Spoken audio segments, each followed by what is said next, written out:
Here's the bottom line. The American people are being lied to by this administration about who they are going after and why and how. And all you got to do is open both of your eyes and watch television, listen to your broadcast, and you realize that these are families, these are fathers and daughters and mothers and sons and all of it who are caught in the middle of this. Not only and not primarily the worst of the worst.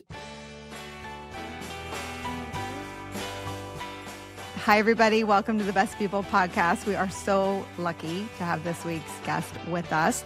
The best people, we have learned, are usually the ones carrying the brightest lights, and that is most certainly the case with this week's guest. He's used his light as a public conscience and a tool for accountability. He has sought to shine his journalist's eye on some of the most tragic and consequential chapters in recent months and years. He's also fearless and funny and a whole lot of fun to be with. He is without a doubt one of the best people I get to work with. So this is The Best People, and this is Jacob Soboroff. Thank you for being here, my friend. You know that the feeling is mutual, Nicole. I know you know that. Well, I'm so glad to get to do this because the one thing I always feel on the show is that there's never enough time. Sometimes that's a good thing because I leave in tears, but I'm glad to get to have this time with you. Thank you sincerely for having me. I'm really excited to do this. Let me start upside down. Usually there is something happening in the streets and you bring the actual stories to us and to our viewers. Let me flip that around and ask you what the last 6 months have been like for you personally. Wow. You know I live in LA and am from LA, and it has been the craziest year of when I signed up for MSNBC literally exactly 10 years ago, August of 2015. I remember my boss at the time, Phil Griffin, said, we want you to stay out in California. There's a lot going on out there. And I think, I was happy that I knew I was going to stay out in California, but I also was probably had a little FOMO. I knew that our company was centered on the East Coast, and, the news world, which I was so excited to break into, was, largely East Coast centric.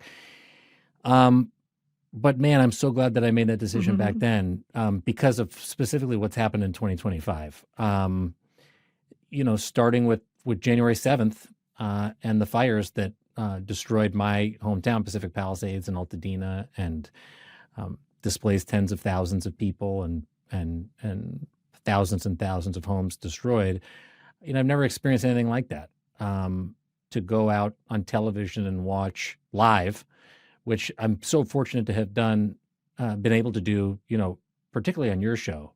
Let me just say as an aside, there is no other show on television where you will go on and you will get to be on television to tell a story for 30 minutes on live TV. You allow me to go do my thing. And one of those times, I'm serious, one of those times was the fire. And there were several conversations that you and I had that, how do you process in real time watching your hometown and your child at home carbonize in front of your own eyeballs? You can't really is the answer to that question. And I was able to do it with you. And I'm so grateful to have been able to do that. And then, this summer, these raids, these unprecedented raids that are modeled after this racist policy that the Trump administration said very plainly, Dwight D. Eisenhower's 1954 operation, has torn apart the fabric of my community. But in a way, I feel more connected to it than ever before.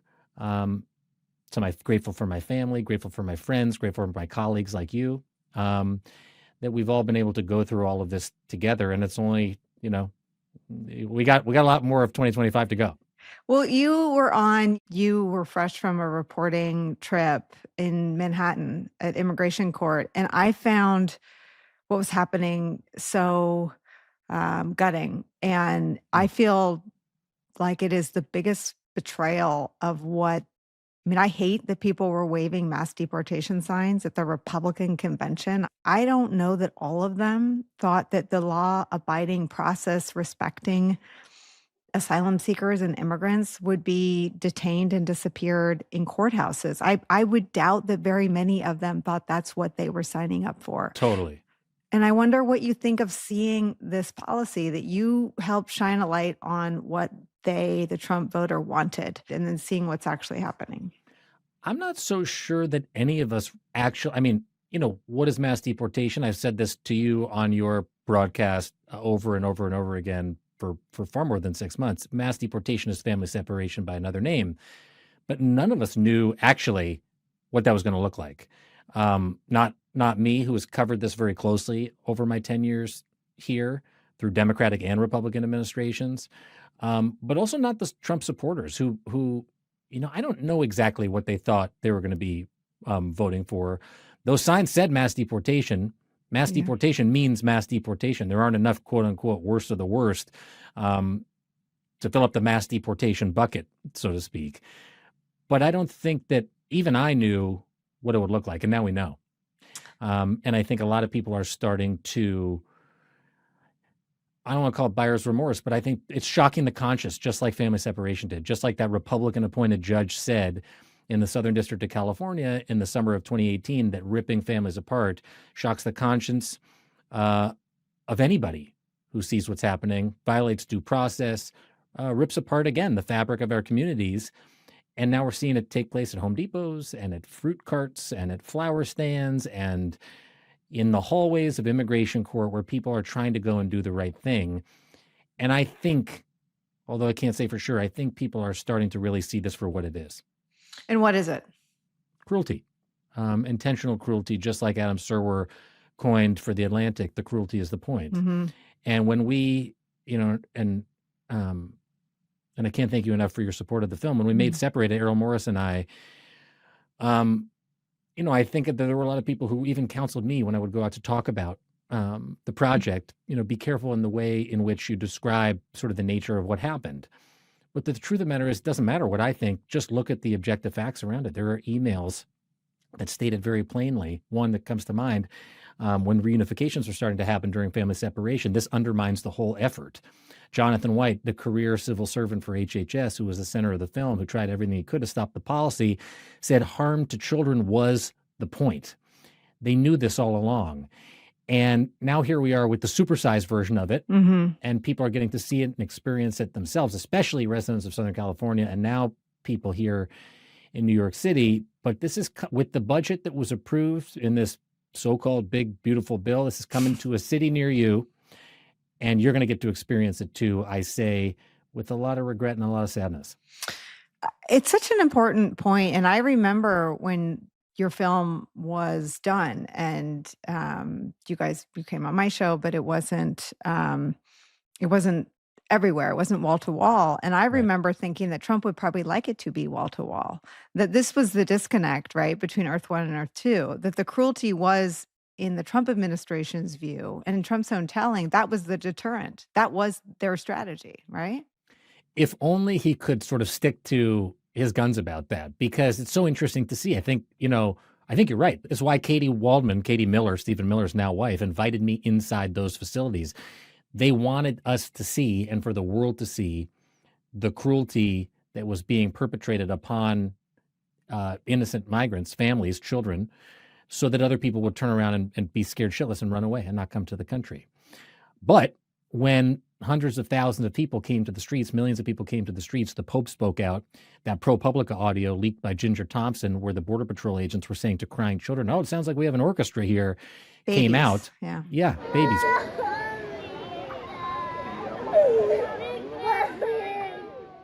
We all remember exactly where we were when that happened. Mm-hmm. He said, I didn't like the sight or the feeling of the families being separated. He wasn't saying, I'm morally opposed to what's going down. He's saying, this isn't so good for me. And I think that there has already been a moment like that in this term with these policies. In the very early days of the LA raids, I was on your broadcast from a farm in Oxnard where they were literally chasing people through strawberry fields, and you could smell the strawberries sitting there rotting because workers were too scared to come to work. And right away, he changed his mind and had reversed the policy. But look who's around him now. This is Stephen Miller's dream. And very soon after Donald Trump said, we're going to take care of it, we're going to take care of the farm workers, whatever, it was made clear again that these policies were going to move forward, and they have, and they've continued to move forward. So I think it is what they want everybody to see. They want to scare people, but it's almost like he can't help himself when he realizes how bad it truly is. What Stephen Miller has basically convinced him to do, whether he fully understands what's happening or not, um, he realizes that they are hurting people and that other people are noticing and are appalled by this behavior of the federal government. Well, and they include Joe Rogan, who Yeah. said, I didn't sign up for this. Doesn't like as you're talking about, the images of people being rounded up. I think you did one of the first reports on television of people being rounded up at the Home Depot parking lot.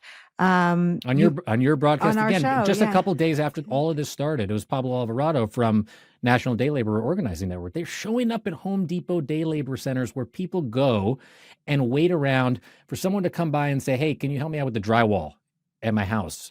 Or put a piece of glass up by my shower, or whatever, everyday tasks.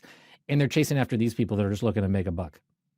What is the disconnect in terms of the overwhelming number of people who say they want adjudicated criminals deported? I think that people probably, I mean, this is just my personal feeling about it, play over in their head over and over again what Donald Trump said when he came down the golden escalator: rapists, murderers, criminals. It's always been the first thing out of his mouth. Even Tom Homan today, I saw the Borders Czar say, we're going after the worst elements, the criminals. But the data just doesn't reflect that fact.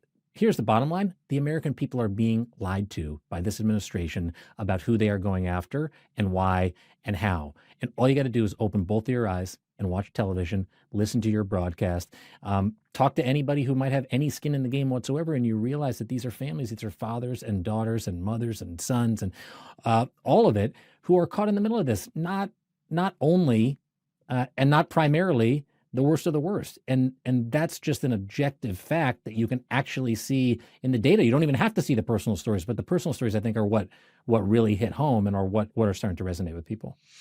I spoke to Glennon Doyle and Abby Wambach, who are bearing witness in not a narrow way, but an important way for the children. They're in court where children are being asked to defend themselves and answer questions, and they were horrified. And I hadn't heard the stories they told before they told them. I mean, where is the organized sort of communication to the American people around what is happening? Or is it up to all of us to go find the truth? I think it's the latter. I don't think we can rely on anybody actually to sort of give us that light bulb necessarily. And it's why I wear this little badge on my pants. It's my NBC News badge for people that are just listening and are not seeing it. It's a pass to have X-ray vision about what's going on in our society. And I would encourage every journalist right now, especially people in New York, to go down to 26 Federal Plaza and see the way that they're treating people, even the families that are not being apprehended, but the mothers and fathers with their little babies who are going to check in an immigration court are walking through a gauntlet, like a physical gauntlet of masked armed ICE agents who, whether or not it's the intention, are terrorizing these people in service of whatever this immigration policy is that's being put forward by this administration. And there are every day. You sent me the article this morning from the New York Times about the different organizations that are popping up in communities around the country to go see this with your own eyes. Go stand in a Home Depot parking lot if you live in Southern California. Chances are you're going to see federal agents roll by and take a look and see if anybody's there. And then think about how that makes you feel. Think about how that connects to your everyday life. And maybe you'll go about your day slightly differently. Maybe you'll tell somebody a story about what you saw or what you heard, or you'll share a post. It's really hard. Even my own siblings sometimes will say to me, hey, why don't you post about this issue or that issue that's going on around the globe? And my answer always is, I like to talk about what I'm able to see with my own eyes. Facts on the ground, which I'm sure very familiar with the military and diplomatic term. That's how I operate. And when I have my own set of facts on the ground, I never feel more confident as a reporter or a person to be able to talk to people about what's happening in our country. And so I always tell people, like, if you can do it, find a way to meet people who are affected by these types of policies, and don't take my word for it. Learn for yourself. I want to sort of platform the note specifically about journalists, because I think it's an important one. And not that, I mean, there are a lot of pressures bearing down on journalists, but from a place of sort of love and understanding of the mission, if as many people who went and sat in the courtroom when Donald Trump was on trial in New York went to federal, right, explain. Well, we had here at NBC, at MSNBC, excuse me, every day, I think we had a rotation. I wasn't part of it because I live out in LA, but almost every one of the primetime anchors, correspondents got the opportunity, if they wanted to go down and sit and look at Donald Trump's criminal trial. Yeah. And just to see what it looked like with their own eyes. What did he look like? What was the feeling in the room? What was the topic of conversation on that particular day? We should do that. We should do that with 26 Federal Plaza, because at 26 Federal Plaza, every single day, and by the way, at other immigration courts inside of Manhattan as well, there are masked, armed federal agents standing around who are literally rendering people to a back secret room on the 10th floor, who show up for their immigration hearings because they want to play by the rules. And it's one thing to talk about it. It's another thing to read about it. It's another thing to see it on television. But this pass is a privilege, and it allows you to be able to go and experience these things and sit with your own feelings and emotions yourself. I'm not somebody who runs away from my emotions on television, and in part because of the way that you pull them out of me. I remember during the fires, I was standing on a street corner and I said something, I think, about what used to be here, here, and here down the block. And you kind of stopped me and said, wait a minute, tell me more. And you allowed me to access, it felt like a therapy session. I think it was a grocery store, right? And there was still, and my pediatrician as well, and the veterinarian, and the Chinese restaurant around the corner. It gave me the chills saying this, because it all comes back. As someone who who has a personal therapist and a couples therapist, I think my wife would be okay with me saying this. It was a bit of therapy on national television. And I think that we all, as reporters, should allow ourselves to access those emotions, because we're people too. We're not Ron Burgundy's. We're not just showing up and reading what it says on the teleprompter in order to deliver you what somebody else wrote about what's happening out there. And what a lucky guy I am to have the opportunity to go see and experience these things myself, and have colleagues like you who allow me to communicate them to people who, and I mean our audience, I care a lot about, because they care about us. That's the special thing about MSNBC, actually, is that this is a place where it actually isn't about the politics. It's about the people. And I mean that both directions. It's about the connection that you and I have and our colleagues have, but it's also about the connection and the trust that people place in us at a time when trust in media, I think, is at all-time lows. And so I want to use that trust responsibly, and showing up in places like 26 Federal Plaza for me or anybody else that wants to go, I think, is a good way to do that. I mean, you just articulated the whole thing, right? I mean, Rachel and I got at this a little bit when I had a chance to talk to her, but in a lot of ways, since Trump won a second time, our jobs got easier because it's clear what the mission is, right? And there's a really successful effort on the right to mock the pain people feel when humans are dehumanized, and when the cruelty sort of maims the soul or the public conscience. They have operationalized this smear of, snowflakes. I was just going to say it. Right, you want to know who the snowflake is? Yeah. It's the people who are tweeting at me because they're uncomfortable with my reporting. I get That's it too. Snowflake. I get it That's too. a snowflake. Yeah, A snowflake is not somebody who decides to go out and see something with their own eyes in order to communicate something from a vulnerable place when you know what kind of incoming you're about to get. For The sure. snowflake is the person who sits behind their keyboard and will tweet some absolute bullshit at you, about you just relaying what you saw with your own eyeballs. Right. That's a snowflake. Exactly. But they're so good at the public shaming of people who care that maybe someone innocent was swept up in a raid and sent to a third country or a terrorist prison. They're so effective at the bullying of anyone in the arena with a conscience. They love buzzy words, whether it's, illegals or aliens, or in the case of the fires, new scum. I mean, they just want to say the thing they think is going to be shared or retweeted, or get people fired up instead of get people thinking. By the way, the same can be true for people who watch us. I don't want people just to take what I'm saying just because I'm saying it. Look into it on your own. and you decide whether or not I'm telling you the truth about what I saw. That goes both ways.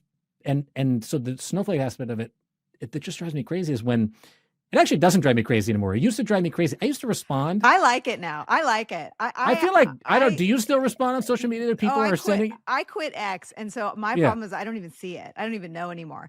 I spent years wanting to win them over, feeling like, Me oh, too. if you knew me, you wouldn't hate me this much. And then I realized a lot of the people tweeting at me were Russian bots. And I thought and then I had a second kid and Trump won again. And I was like, I don't have the bandwidth for this. So I started the podcast instead.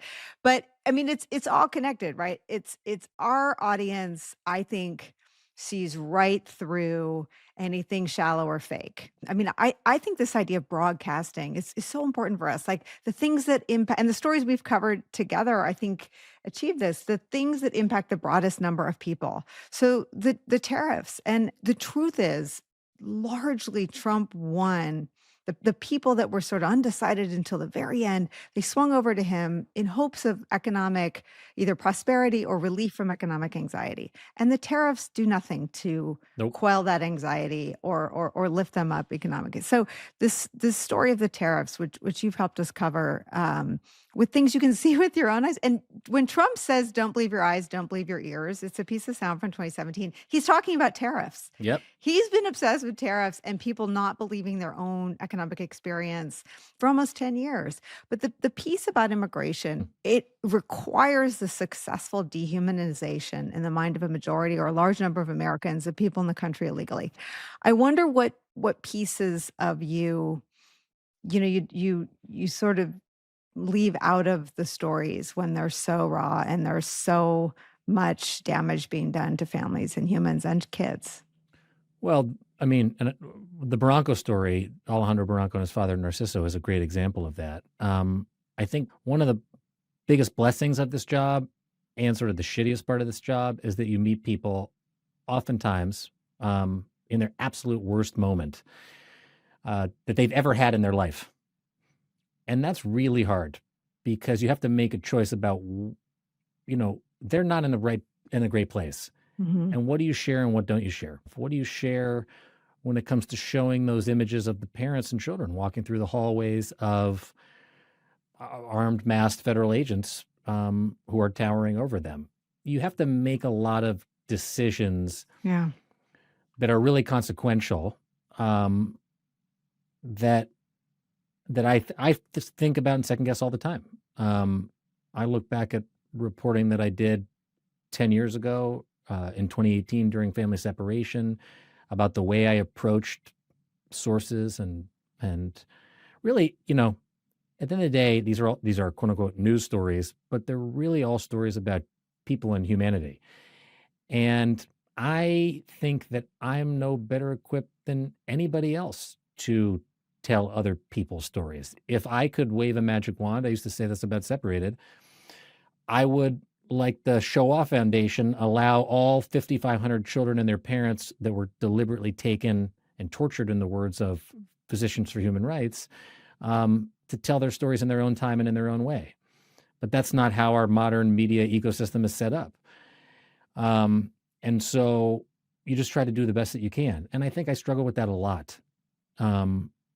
Am I doing the best job that I can? I try to think about what I would do in the context of my own family. I think about them a lot, and I think about the people who I cross paths with a lot. And I frequently think back to whether or not we're representing people in the way that they would want to. And I think we are, and I hope we are. But it's a big responsibility to sit with every day. I mean, you have little kids. How much are they aware of the stories you cover? And I think that they're aware that there are things going on that are sort of bigger than all of us, and that I am doing my best to tell those stories by going out and seeing them. I'm not so sure as a 9-year-old, my 9-year-old, he knows about family separation. He's asked me if he could read the book or see the movie. But I told him not yet, Too much. It is. It's a lot.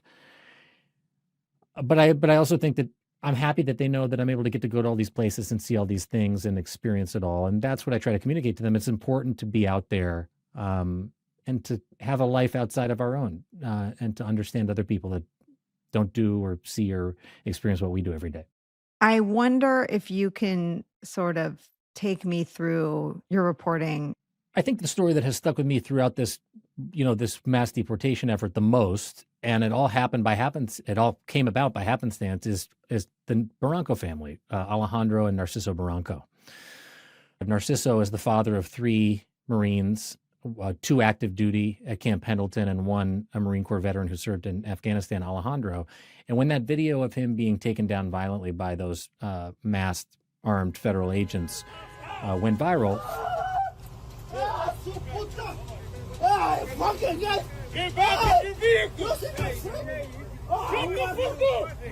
Hey, leave him alone, bro.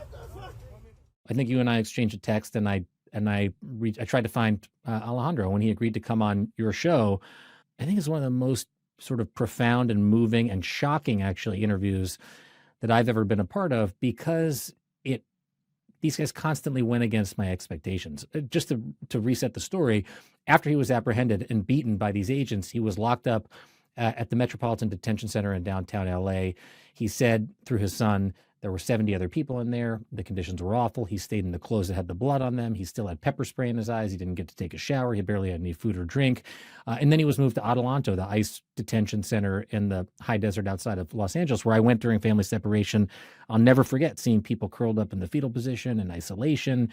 It was shut down during COVID because the conditions were so awful. A federal judge shut it down and said, you cannot detain anybody else there.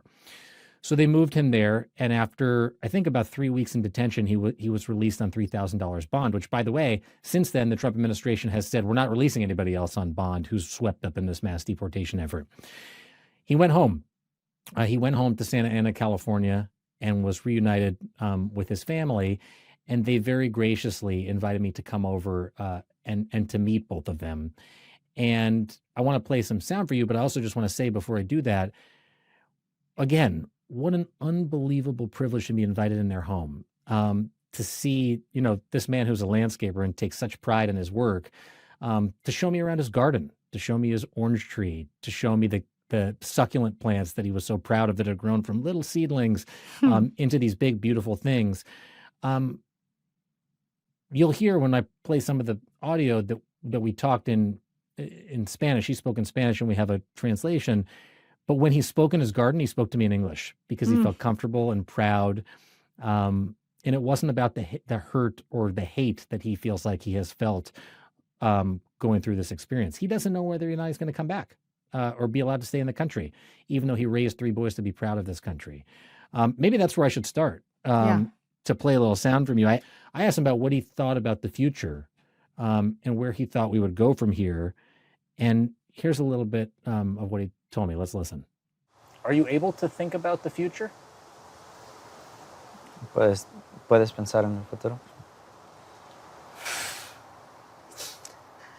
Después de lo que acabo de pasar, After what I've just been through, tenemos que vivir el hoy. we need to live for El hoy today. nada más. El mañana no sabemos. Just today. Tomorrow, we don't know. If you could have a message, any message to President Trump, what would that message be?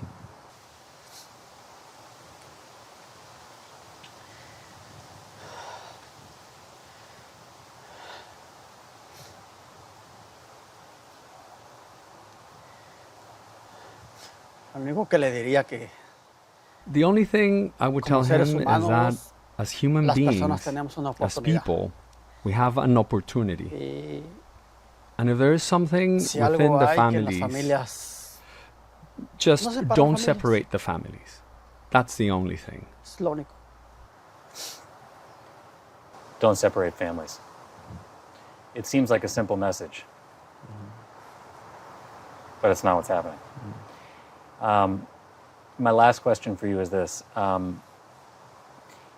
You have become, I think, a symbol for so many people across the country and across the world of what they see as the injustice of what's happening all across the United States. And your son a hero. What does that mean to you?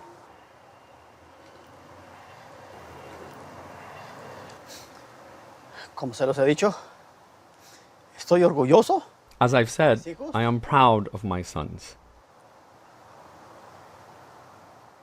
Por ese lado, estoy muy orgulloso de ellos. On that side, I'm Pero en very respecto proud of them. El valor, la humillación. Es triste porque hubo But as for algo que myself, estuvo en el my piso, own value, the lo levantaron humiliation, frente en alto. it's sad because there Pero was aquí hay algo something muy, that muy was left on the especial. floor and they lifted it up La with unión head up high. fue todo el pueblo. La And there's something comunicación, very special la gente. here. The unity came from the Porque entire town, es the cierto, communication, the people. él es un héroe, pero el Because it's héroe true, my son is a lo hero, hizo la comunidad. but the actual hero is a Y community uno sin la comunidad, And one is sin el nothing apoyo, without community and support. It's so incredible. I mean, for you as the storyteller here to have this story begin and end with family separation just gives me chills. I was saying to you that you never fail to be or feel surprised by this type of stuff. And what he said there's something very special here. Who would say that after going through what he went through? Yeah. A man like that, a man who raised 3 sons to be proud of this country, to join it and to fight for it, to put their lives on the line. And then the country treats him that way. He still says there's something very special here. He said something else, if I could play it for you too, Nicole, Please. about what it was like, and it speaks to the character of this man, Mr. Barranco, what it was like inside of Adelanto, one of the worst by reputation detention centers in the whole ICE system. And there's a lot to be concerned about. He said at a press conference when he spoke to the public, he didn't take any questions, but he said that he still had hope. There was hope still inside. And I didn't understand that. How is it possible? And that's what I asked him about. So here's what he said about that. Today I heard you describing being locked up in Adelanto. Even in a place like that, there's still hope. Why did you say that? Why do you feel that way? Ponte en mi lugar, ¿qué sentirías? Put yourself in my place. What will you feel? Claro, soy ser humano y no quiere Of que course, estoy I'm a aquí human afuera. being, and they Yo don't estoy want con me la to gente be que está here dentro, es mi outside. gente, I'm with the people on the con los que yo inside, conviví, because they're my people, people I lived with. y And I had tenía la hope, esperanza, as como I siempre would les always decía, tell them, one day we're vamos a going to salir, get out, having faith. y con fe.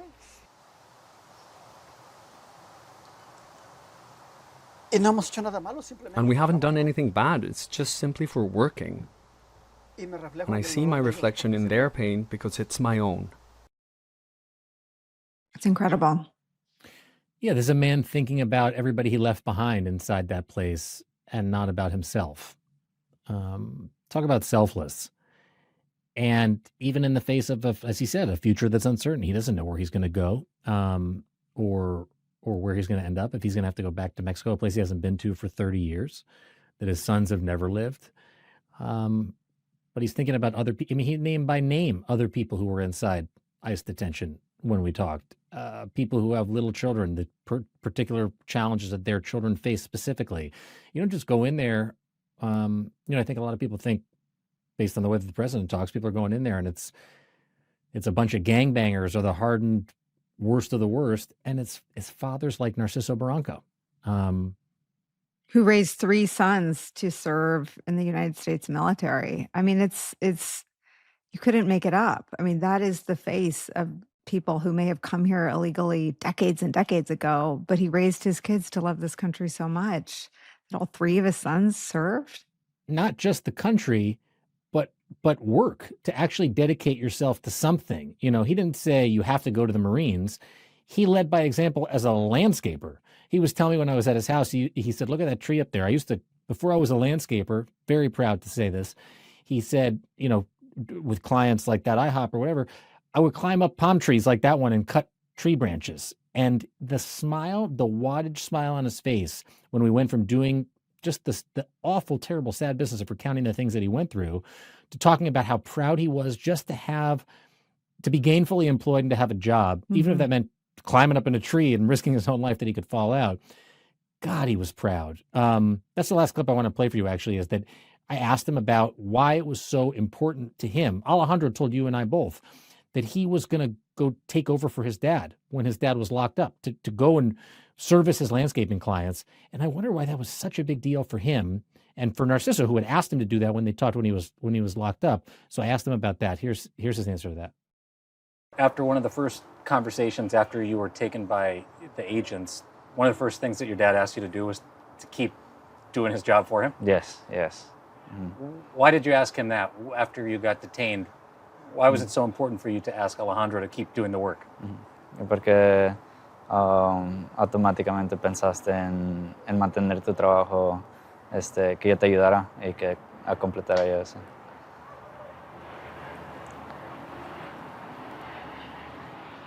¿La responsabilidad es primero?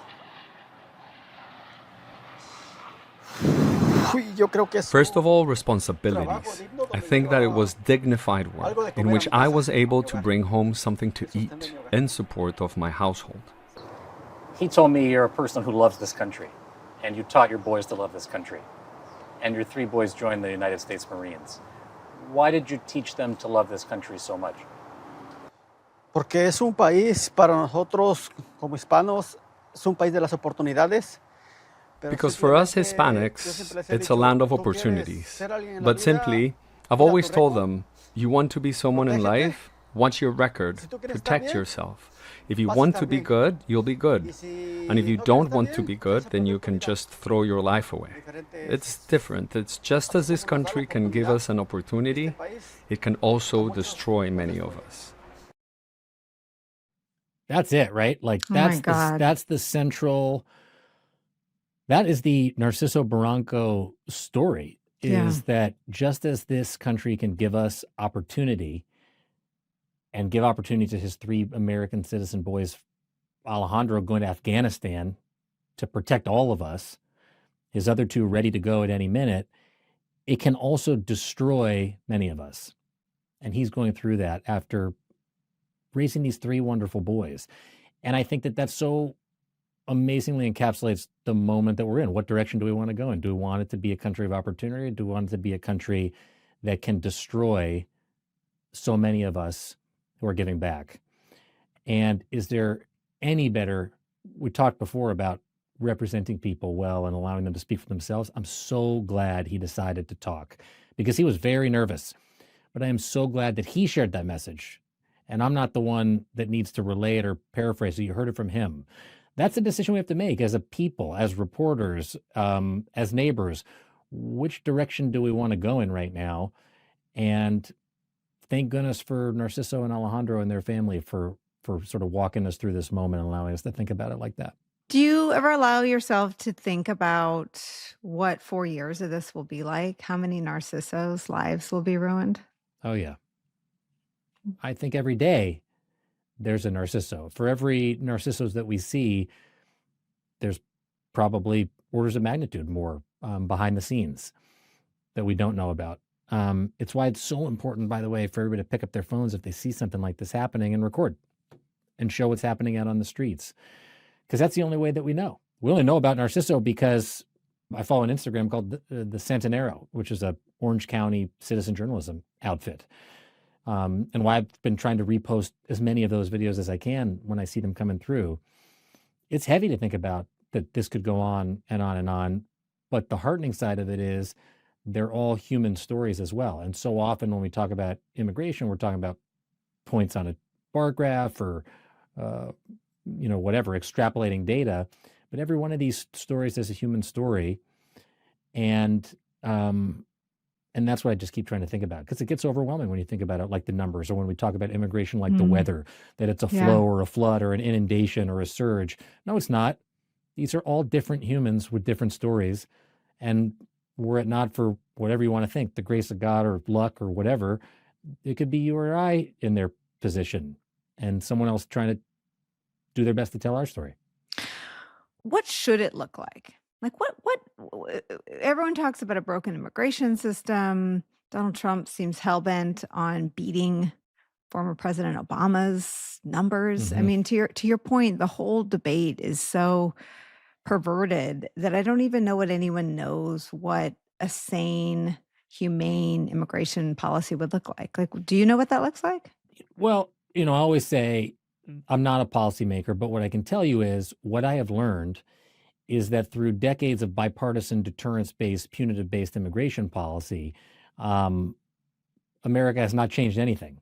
People still come to this country, even though Donald Trump would say today, well, the numbers are as low as they've ever been and nobody's coming. I promise you they'll come again, because people are always going to flee violence and persecution and political instability and climate change, you name it. People are right now when we're talking, millions of people are on the move, whatever hemisphere, country, part of the globe that we're talking about. And what I can say for sure, even only after covering this for 10 or 11 years, is that harming people doesn't stop people from coming. And Joe Biden promised a fair, safe, humane, orderly system. And did not deliver that, actually. He leaned into, in the face of political pressure, some of the same restrictive type of policies. It was Stephen Colbert who actually said to me, talk about somebody who wears their heart on their sleeve, that the president with the most courage in terms of immigration, maybe certainly in my lifetime, and most of ours, is Ronald Reagan, who granted amnesty. And I'm not saying amnesty is the solution, but he made a decision at that time. People who have been in the country for a particular amount of time and who have met certain criteria for giving back should have the opportunity to stay here. And the conversation is so far away from recognizing the contributions of people who are already here or who are coming here that I worry that it won't be able to get back there. But that's where I would like the conversation to go. I don't know where the policy goes, but I know that we're not talking about humans right now. We're talking about graphs and charts and records and what president can claim the title of the most deportations ever. But to your point, that's all wrapped in a 9-year long, and actually it probably predates Trump and the escalator. He just turbocharged it. It's predicated on the dehumanization of people here illegally because the history, the story of we're all immigrants. We're all from somewhere else. Everybody has an immigration story. How much of this is braided with racism? Oh, so much of it. I mean, I went. Errol Morris would say when we made Separated that family separation was a policy based on meanness. And I think that he's right. I think that so much of U.S. immigration policy is based on meanness, on a certain level of generality, and racism more specifically. I reported on your broadcast from Ukraine, and I came back from Ukraine, and I went to the border in Tijuana, and I watched them open the border for tens of thousands of white Ukrainians to enter the country and bypass extraordinarily long lines of Black and brown and Asian people who have been waiting on the other side of the border, and people from other places all over the world for months, if not years. And why did they do that? You have to ask the people that opened the doors to, and this was the Biden administration, opened the doors to those refugees and not everyone else who has been sitting there. And then I went to Haiti and watched as the Biden administration deported more Haitians than anybody ever had back to, for sure, despair, worst case death, going back to that country after the assassination of the president. But they did it anyway. And so, yeah, I'm making a call that this is, I'm not saying largely and entirely based on who these people are, where they come from, what they look like, but it's hard not to draw those connections when you stand at the border and watch all these people walk in, and yet a whole nother class of people from another place is made to sit there and wait. When people ask you, how do you do this work every day? How do you answer them? What do you say? I work with people I love. I work with people I love, and I'm surrounded by people I love. And that's the only way to do this. You have to find a way to balance all of this with your life at home. And to be honest with you, I'm not the best at it. And you're going to make me cry. It's not easy. You see a lot of crazy, gnarly stuff. And when you go home and you realize what you have,